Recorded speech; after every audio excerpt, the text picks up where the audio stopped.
Welcome to the Salmon Runs YouTube. Enjoy the video. In this video, I will explain how to add contacts in Mailchimp.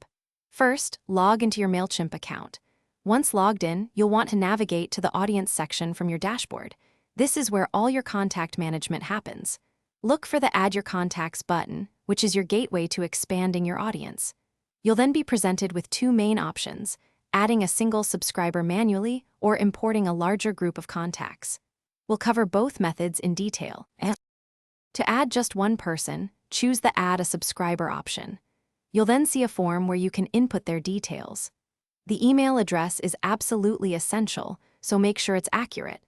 You can also add their first name, last name, and other relevant information to help personalize your communications later.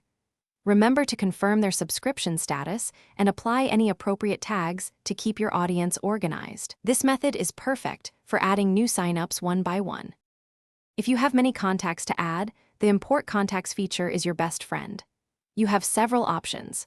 Upload a CSV file directly, which is very common, or simply copy and paste your contact data from a spreadsheet. Mailchimp also offers integrations with other services for seamless transfers.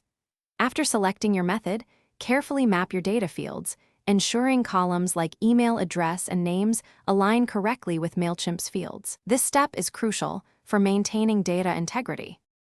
Before finalizing any import, always take a moment to review your contacts for accuracy. Double-check that all information is correct and no data was missed during mapping. It's incredibly important to ensure every contact you add has given explicit permission to send them emails.